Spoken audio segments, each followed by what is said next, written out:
Bonjour à tous, nous nous retrouvons en ce jour de Pâques et c'est une joie pour moi de vous souhaiter à chacun et chacune une belle et sainte fête de Pâques. En ce jour de Pâques, nous avons l'évangile selon saint Jean qui nous est donné. Nous y voyons Marie-Madeleine qui de bon matin court au tombeau et qui trouve le tombeau vide, qui prévient Pierre. Et nous voyons après Pierre et Jean qui courent eux aussi au tombeau. Jean est plus jeune, il court plus vite, il arrive le premier, mais par respect pour Pierre, qui est le chef du collège des apôtres, il attend Pierre, et ils rentrent tous les deux dans le tombeau, et ils voient le tombeau vide avec les linges posés et pliés.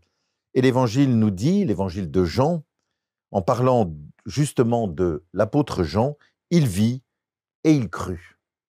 Il voit le tombeau vide, il voit les linges pliés, il croit que Jésus est vraiment ressuscité. Notre foi, à chacun et chacune d'entre nous, est basée sur la résurrection de Jésus. C'est le jour fondamental dans notre foi chrétienne, c'est ce sur quoi s'appuie notre foi. Comme dit saint Paul, si le Christ n'est pas ressuscité, notre foi est vaine. Il vit, il crut, et donc l'apôtre Jean s'aperçoit non seulement que le tombeau est vide, mais que Jésus est ressuscité. Et donc il est passé de la mort à la vie. Ils l'ont vu mort, il est vivant. Il a vaincu la mort, mais il a vaincu aussi tout ce qui conduit à la mort. Et donc il a vaincu aussi le péché. Et c'est sur cette pierre que va reposer toute la foi de l'Église jusqu'à chacun et chacune d'entre nous. Alors bien sûr, les apôtres vont le revoir après, puisqu'il y aura les apparitions du ressuscité jusqu'à la fête de l'Ascension. Ils vont pouvoir le toucher, ils vont voir qu'il est à la fois le même, qu'ils le reconnaissent, qu'ils parlent avec lui, qu'ils mangent avec lui, mais qu'il est aussi différent.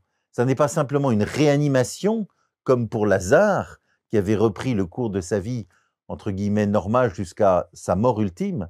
Il voit bien que c'est différent. C'est à la fois le même Jésus, mais il est aussi différent. Et voyez, nous en tirons, me semble-t-il, une conclusion très forte pour nous. S'il est vivant, telle est la foi de Jean et de Pierre, il est aussi vivant pour nous. Et s'il est vivant pour nous, c'est-à-dire que chacun et chacune d'entre nous, aujourd'hui, maintenant, nous pouvons lui parler, nous pouvons l'écouter, nous pouvons entrer en relation avec lui. Il est le sauveur du monde. La puissance d'amour qu'il déploie vient aussi nous sauver chacune et chacun d'entre nous. Alors, grande joie pour l'histoire du monde, grande joie pour chacun et chacune d'entre nous, grande joie pour l'Église, bien évidemment. Aujourd'hui, le Christ est ressuscité. Alléluia. Bon dimanche à tous.